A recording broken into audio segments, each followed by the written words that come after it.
is enough said.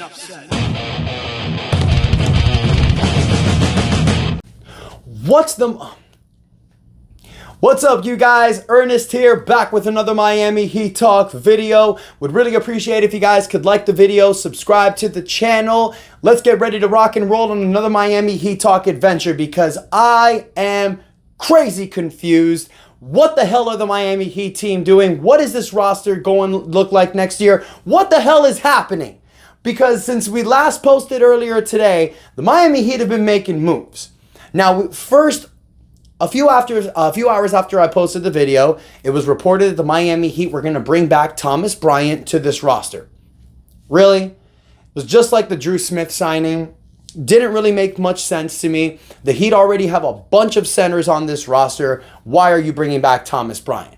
By re-signing Thomas Bryant, you guys, it answers two things. One, when Thomas Bryant opted out and opted back in, I believe the Miami Heat saved about $800,000 of cap space. So that was one reason. The second reason, it looks like that Orlando Robinson's $2.1 million contract is probably not going to be guaranteed anymore. So the Heat are going to be looking to waive him. So that does give you a little bit of space as well. But nobody cared about that signing. It's Thomas Bryant. That's an August signing. You know, whatever. Thomas Bryant didn't really do anything last year. 5.4 points a game, 3.7 rebounds. The dude sucks on defense. He's just a body out there that you can put on. But the other move, that was a good one. It was just reported by Adrian Wojnarowski that the Miami Heat have signed Alec Burks to a contract on a one-year deal. And it was also reported by Anthony Chang that that's a minimum contract. The Miami Heat did it again, ladies and gentlemen. Not sure if you remember, but last year, we also were able to talk Josh Richardson into signing a minimum level contract. These are players, you guys. Josh Richardson, Alec Burke, they can get anywhere from, in my opinion, like $7 to $10 million in the open market. But the fact that they came to Miami for less money tells you something. Now, Alec Burke, you guys, I mean, I'm looking at his numbers right now. I love it. In 66 games, he averaged about 18.4 minutes a game, averaged 10 points a game, averaged 2.3 rebounds. The guy averaged 36% from the field. Not so great, but he did average 38% from the three-point line. Boy's a shooter.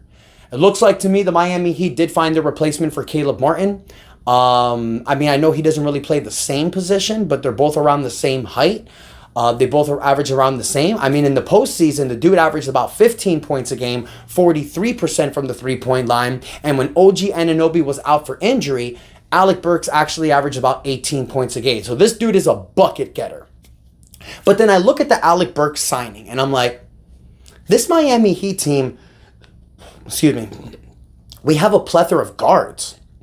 Terry Rozier, Tyler Herro, Duncan Robinson, Jaime Jaquez can play guard sometimes. So I'm asking myself, what the hell is the Miami Heat team doing? Alec Burke, nice signing, especially at the minimum. You know, you didn't have to use that $5.2 million exception. But that gets you even closer to the second apron line. There's another report that came out here earlier today, you guys, that the Miami Heat are still the favorites to land DeMar DeRozen. But it was also reported last night that DeMar DeRozen pretty much was not going to the Miami Heat anymore because the Heat couldn't afford him. All the Heat have is that $5.2 million exception. So I'm asking myself, what's the Heat doing? What's the end game here? Are you just adding certain players to this roster so you can see what the hell you have for next season? Or is there a plan? Because if I know Pat Riley and Andy Ellsberg, they make maneuvers and they try to make things work for specific reasons. And we've seen the problem with Tyler Herro the last couple days going on social media, liking certain posts, being dramatic. That's not Miami Heat culture. That's not the Miami Heat way. I've said it before, you guys, that even though I love Tyler Herro, I think on this roster, it's not the best fit. And you know, a lot of you guys were telling me in the comments yesterday, Ernest, I would prefer DeMar DeRozan over Tyler Herro.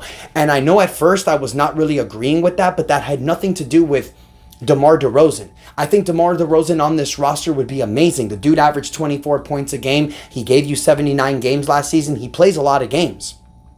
And we've seen the Miami Heat have success without Tyler Herro. Remember that magical 2023 postseason run.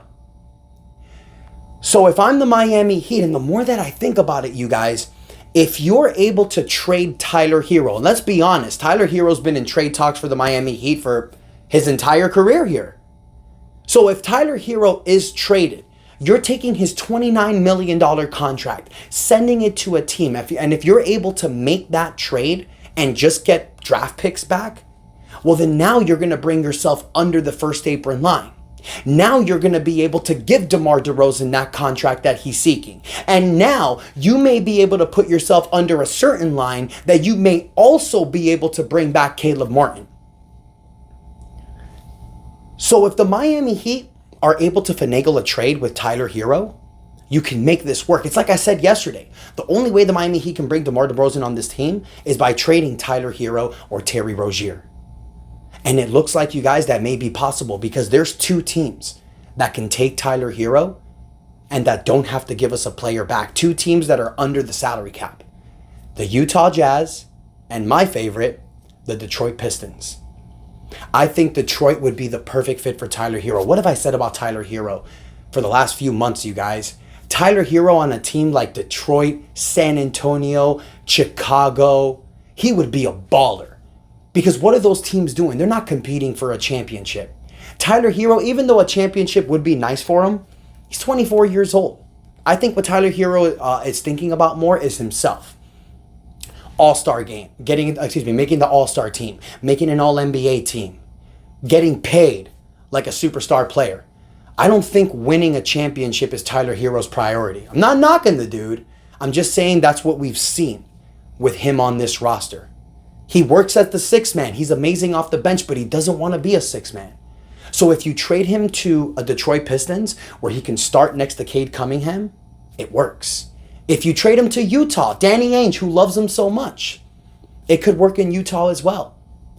Now, I know there were also reports earlier today that the Miami Heat are the favorites to land DeMar DeRozan, but the Los Angeles Lakers also have interest in getting DeRozan. That's over. The Los Angeles Lakers re-signed LeBron James to a 2-year, over $100 million contract. So right now, what DeMar DeRozan is looking to do, he can go back to Chicago, he can go to a crap team and get the money that he's looking for, or he can come to the Miami Heat and contend for a championship. Whether he decides to take the $5.2 million exception, which is not going to happen, the only thing that he can do, trade Tyler Herro, get some draft capital back because we don't have a draft pick for 2025.